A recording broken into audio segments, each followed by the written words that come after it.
дар вилояти Соғ 1257 ҳолати ҷиноятро ҷавонон содир карданд. Ин нишондодро расман давоми соли 2021 ба қайд гирифтанд. Нисбат ба ҳамин давраи соли 2020 23 ҳолат кам мебошад. Сабаби асосии кам шудани шумораи ҷавонони ҷинояткорро сардори раёсати ҷавонон ва варзиши вилояти Соғ Мирзо Қосим Каримзода ба корҳои тарғиботиву ташвиқотӣ рабт медиҳад. Вай зимни гузарондани нишасти хабарӣ аз бурду бохти раёсат гузориш дод.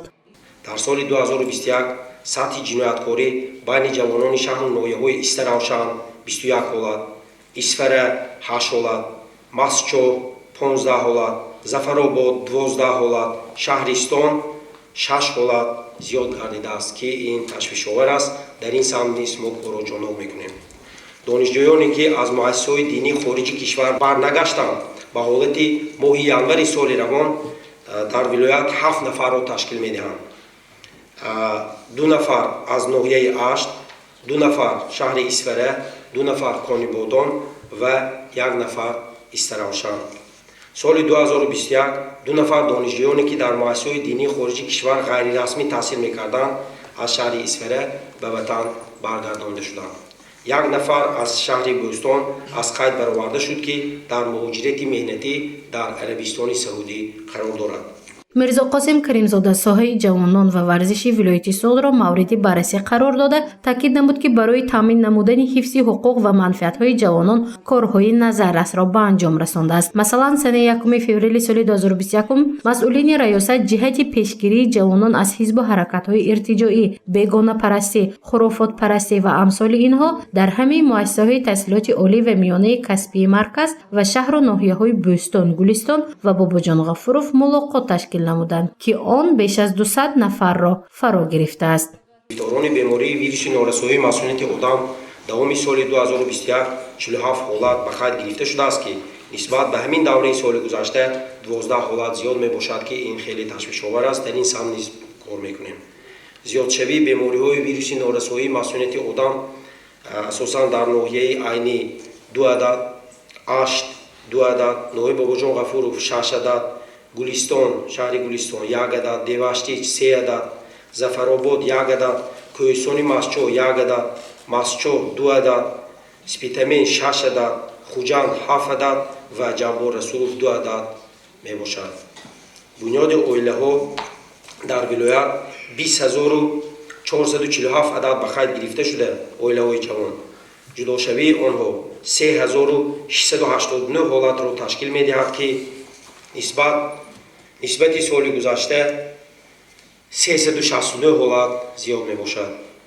ҷавонони бекор дар вилоят мувофиқи маълумотҳои омурӣ 2365 нафар ба қайд гирифта шудааст ки нисбати соли 2020 2231 адад кам гардидааст. нишасти матбуотии раёсати ҷавонон ва варзиш дар якҷоягӣ бо намояндагони раёсати занон ва оилаи мақомоти иҷроии ҳокимияти давлатии вилояти Соғ баргузор шуд. Хуршеда Хоҷазода сардори ин раёсат аз фаъолияти як солаи мақомот маълумоти муфассал дод. Вай таъкид намуд ки дар вилоят давоми соли 2021 897 адад ҳодисаи даст ба ҷиноят задани занон ба қайд гирифта шудааст. Инчунин дар ин муддат 91 ҳодисаи ба худкушӣ ва сӯи-қасд ба он задани занону духтаронро мақомот расман ба қайд гирифтаанд.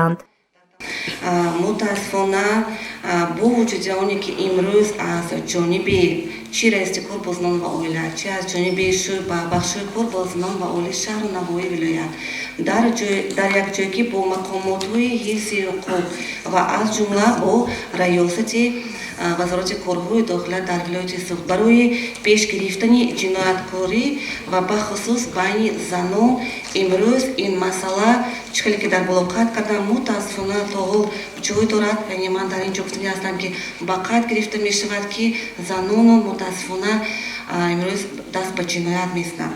ва тибқи маълумоти раёсати вазороти корҳои дохила дар вилояти Соғ дар соли 2021 аз ҷониби занон барои даст ба ҷиноят задани занон 897 нафарро ташкил медиҳад. ва дар ин ҷо гуфтанӣ ҳастам ки ҳар як рақам ин рақамест ки пеш аз ҳама барои мо занон, барои мо бонувон ин хеле иснод аст, ин шарм аст. барои пешгирӣ аз ҷинояткорӣ ва зӯроварӣ дар оила дар ҷумҳурии тоҷикистон барои пешгирӣ ва ҷинояткорӣ ва зӯроварӣ дар оила барномаи давлатӣ оид ба пешгирии зӯроварӣ дар оила барои солҳои 2014-2023 амал мекунад ки татбиқи он идома дорад. раёсати занон ва кор бо оилаи мақомоти иҷроии ҳокимияти давлатии вилоят бо мақсади пешгирии зӯроварӣ дар оила шомилшавии занону духтарон ба ҳизбу ҳаракатҳои ғайриқонунӣ чораҳои зарурӣ андешида корҳои фаҳмондадиҳиро ба роҳ монданд то зӯроварӣ кам ва оилаҳо мустаҳкам карда шавад. вале новобаста ба ин вазъи ҷудошавии оилаҳо дар вилоят нигаронкунанда боқӣ мемонад. گرفته شدن در سال 2021 3943 عدد را تشکیل می‌دهد که نسبت سال 2020 آن 363 عدد را تشکیل می‌دهد.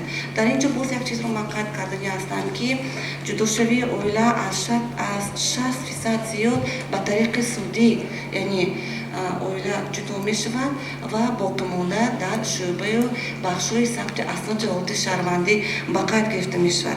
بکارشوی عقد نیکو این پیش از همه بار دیگر با کاستشوی انامین سالمی اویلا البته آورده می‌رسد. پیش از همه با انامین کودکان و فرزندانی که در این اویلا امروز به وای می‌رسند محروم شدن از مهر یا پدری از مهر یا مادری می‌شود. لیکن در برابر این من در اینجا گفتنی هستم که امروز چیزی که من در برآمد خود نیز قید کردم شروع مناسب به خصوص انامین یعنی در تحکیم مستحکمی اویلا ها در وقت مراجعتی از جانب شهروندان اوید به ویرانشوی اویلا شعبه مراسم با تمام ساختارهایی که مربوط به انامین مسئله امروز فعالیت دارند در یک جایی دیده برآمده می‌شود. аз рӯи маълумотҳои пешниҳод гардида дар соли 2021 22 ҳодисаи фавти модар ба қайд гирифта шудааст. ҳодисаи таваллуд дар хона бошад 186 ҳолатро ташкил медиҳад. таваллуд дар хона асосан дар шаҳру ноҳияҳои дурдаст ба қайд гирифта шудааст. нишасти матбуотии раёсати занон ва кор бо оилаи мақомоти иҷроии ҳокимияти давлатии вилоят дар якҷоягӣ бо раёсати ҷавонон ва варзиши вилоят беш аз 1 соат давом карда журналистон ба суолҳои худ посухҳои мушаххас гирифтанд. гузориши Мафнушкур ва Наимҷон Аюбов барои барномаи иттилоотии хабар.